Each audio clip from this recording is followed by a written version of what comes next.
Gereja Katolik itu ada 7 sakramen yang berasal dari Yesus Kristus sendiri. Itulah Yesus yang nampak, rupa-rupa Yesus yang nampak dari sakramen permandiannya, sakramen Ekaristi, sakramen Krisma, sakramen pertobatan, sakramen pengurapan orang sakit. Yaitu ada 2 sakramen ya, disebut sakramen ya, yang memberikan rahmat penyembuhan dan pengampunan. Kemudian ada sakramen panggilan, yaitu sakramen imamat dan sakramen perkawinan. Maka 7 sakramen itu mengikat umat Kristiani itu menjadi tubuh Kristus yang suci.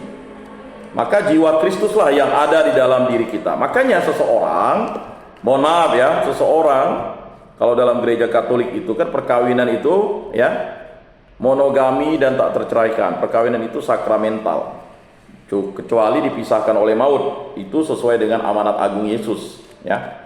Maka ketika orang Saduki itu bertanya kepada Yesus, bagaimana Yesus tentang kehidupan kami nanti? Jika ada orang misalnya ya, menurut tradisi Yahudi memang begitu, kalau tidak meninggalkan keturunan, maka adiknya harus mengawini istri abangnya itu. Ya, kita ingat apa yang terjadi dengan Yehuda ya. Jadi Tamar itu ya, dia kan menantunya. Jadi anak pertama tidak dia mati lalu tidak meninggalkan anak. Lalu akhirnya adiknya yang kedua yang bernama Onan yang harus mengawini si Tamar. Tapi Onan melakukan sesuatu yang jahat. Ya. Dia berhubungan badan tetapi tidak memasukkan sel spermanya ke dalam rahim Tamar. Nah, itu adalah kejahatan. Jadi ya, saya tidak tahu apakah asal kata onani dari situ ya. Tetapi itu melakukan hubungan segama tetapi tidak ya memasukkan sel spermanya. Nah, padahal istrinya yang sah, itu kejahatan di mata orang Yahudi ya, atau di iman Yahudi. Lalu adik yang ketiga itu masih belum remaja, belum 12 tahun ya, masih kecil. Sehingga Tamar menuntut kepada ya Yehuda kan. Akhirnya apa yang terjadi? Lama-lama ada trik yang dilakukan oleh Tamar. Ya, Tamar menjadi perempuan sundal atau WTS kan, pakai telukung. Lalu waktu Yehuda mabuk ya, akhirnya tidurlah dengan menantunya itu. Akhirnya tidur dengan menantunya. Yehuda mau membunuh Tamar dan juga membunuh orang yang meniduri si Tamar karena kecemaran bagi orang Yahudi. Tetapi rupanya Yehuda lah yang menidurinya. Akhirnya dia malu kan, dan akhirnya dia menerima Tamar sebagai istrinya. Nah, itu ya jenis-jenis kelakuan orang di zaman Perjanjian Lama. Nah, mengapa itu terjadi? Karena budaya itu, tradisi Yahudi itu adalah tradisi yang diatur oleh Tuhan Allah melalui Nabi Musa. Sehingga ya, apapun yang dilakukan oleh bangsa Yahudi, jangankan memanggil Tuhan itu ya, dia tidak bisa menyebut Tuhan itu langsung. Dia hanya menyebut Tuhan itu Elohim, YHWH ya kan, Yahweh ya kan, Adonai. Tidak bisa ya. Maka ketika Yesus menyatakan rohnya ada dalam diri Yesus, lalu Yesus itu adalah Allah, maka mereka ingin ya merajam Yesus ya dengan batu, karena menganggap ya perintah jangan menyebut nama Tuhan Allahmu tidak dengan hormat itu dilanggar, dan itu orang itu harus dihukum mati. Ya, dihukum mati, dirajam pakai batu. Hukuman siksaan paling berat itu adalah dirajam pakai batu hidup-hidup. Ya. Dan ini masih ada beberapa negara yang melakukan hukuman seperti itu. Nah, akarnya dari mana? Ya, akarnya dari tadi. Ya, mungkin ajaran-ajaran itu berkembang melalui tradisi, dan tradisi itu mempengaruhi hukuman-hukuman yang diberlakukan bagi orang pendosa. Nah, sebagai puncak pertemuan-pertemuan yang nampak dengan Yesus Kristus di dalam gereja disebut 7 sakramen yang berasal daripada Yesus Kristus sendiri. Seluruh alam semesta, segala unsur ciptaan-ciptaannya menuju Kristus. Jadi kita ini menuju Kristus. Kita ini diciptakan untuk Kristus dan kembali kepada Kristus. Rest in peace, ya kan? Itu ada bahasa Latinnya itu kan. Makanya ada ya doanya, semoga jiwa-jiwa orang beriman beristirahat dengan tentram dalam kerahiman Tuhan. Kerahiman Tuhan itulah kerajaan surga dan akan kembali kepada Kristus. Jadi kita diciptakan itu untuk kembali kepada Kristus, kembali kepada Allah. Siapa yang mengetahui Allah itu Kristus? Ya kita, umat Kristiani. Jadi kalau ada orang Kristen masih diombang-ambingkan imannya, tidak paham, ya kan?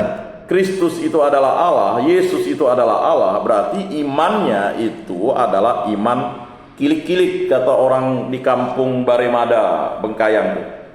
Ya, anak ayam. Kalau anak ayam itu kan tergantung dia siapa yang meliharanya. Kalau bebek nanti dia ngikut bebek. Kalau angsa ya seperti angsa. Atau terbalik, misalnya bebek ikut ayam, kan gitu. Jadi orang yang imannya anak ayam ini ya biasanya adalah orang yang mempertanyakan kealahan Yesus itu. Padahal Yesus itu adalah 100% Allah. Dialah ya sabda yang menjadi manusia. Ya, pada mulanya adalah firman, firman itu bersama-sama dengan Allah dan firman itu adalah Allah. Nah, mengapa kita kembali kepada Allah? Karena roh kita berasal dari Allah. Ya, makanya roh kita berasal dari Allah, kita dibebaskan oleh Allah dari perbudakan dosa akibat dosa Adam dan Hawa yang memakan buah ya yang dilarang oleh Tuhan untuk dimakan, karena kalau dimakan kamu akan mati. Kata mati itu adalah kita terpisah dari Allah.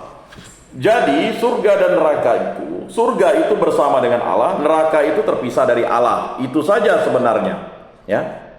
Jadi bapak-bapak, saudara-saudara, kalau mau bersama dengan Allah, berarti kita harus ya mengikuti Kristus. Tidak ada nama di kolong langit ini selain nama Yesus yang dapat menghantar kita ke hadapan Bapa di surga. Bukan yang berteriak Tuhan, Tuhan yang akan diselamatkan, tapi yang melaksanakan kehendak Bapakku di surga. Kehendak Bapa di surga. Sama seperti Yesus melaksanakan kehendak Bapa di surga. Kalau kita tidak melaksanakan kehendak Bapa di surga, jangan harap kita bisa berubah. Baik di tempat ini atau di luar nanti, kalau kita tidak ingin dirubah oleh Allah, kita tidak bersama Allah. Siapakah iblis itu? Sang penentang. Penentang itu tidak mau bersama Allah. Nah, tetapi kita masih diberikan kesempatan untuk bersama-sama dengan Allah. Maka kita harus ikut dong bimbingan dan kerohanian. Walaupun kita ini pengetahuan kita luar biasa, tetapi dengan koinonia, persekutuan kita bersama di sini, kita ingin membangun yang namanya habitus baru bersama Kristus. Habitus itu kan tempat hidup baru. Ya. Bapak-bapak yang masuk di tempat ini mungkin belum merasakan bagaimana rasanya tidak memiliki tempat ibadah. Tetapi setelah ada gereja Rutan Ukumene ini, belasan tahun sudah dirintis oleh banyak pelayan-pelayan dan juga oleh pengurus-pengurus gereja, akhirnya terjadilah gereja di dalam Rutan Ukumene ini. Dan ini menjadi contoh sampel bagi rutan-rutan di lainnya. Ya. Jadi bersyukur bapak-bapak berada di tempat ini. Sehingga bapak-bapak bisa dirubah. Yang jahat menjadi baik, yang baik tetap menjadi baik dan semakin baik. Jangan bapak-bapak di sini main judi, nyari rezeki. Ya. Jadi itu menjadi laknat bapak-bapak di situ. Judi itu dosa. Makanya dalam setiap malam Paskah itu, ya, janji baptis, bersediakah Anda menolak judi dan segala bentuk-bentuknya? Bersedia.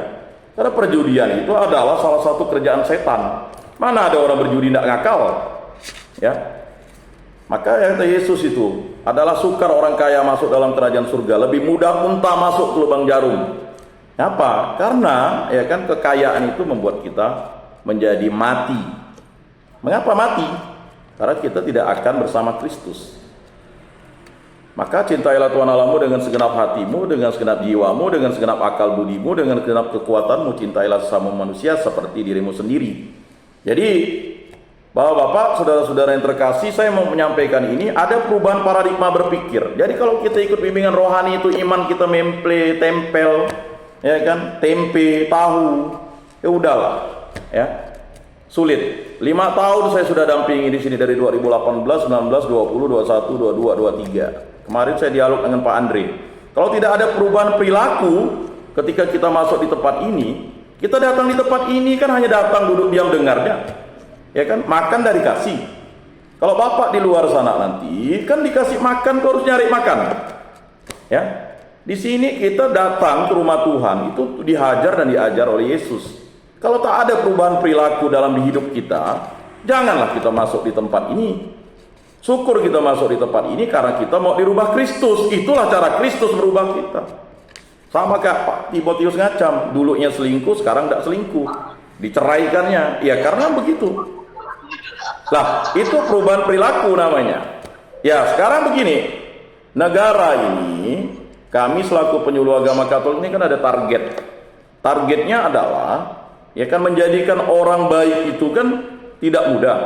Tetapi lebih baik merubah orang yang tidak baik menjadi baik. Yang baik menjadi jahat itu susah. Mengapa? Sama seperti sesuatu yang baik. Malaikat itu kan baik adanya. Ketika dia menjadi jahat, dia tidak akan bisa kembali. Tetapi kita bisa kembali kepada Allah karena kita manusia. Dan itulah tanda rahmat ilahi yang diberikan oleh Allah kepada kita.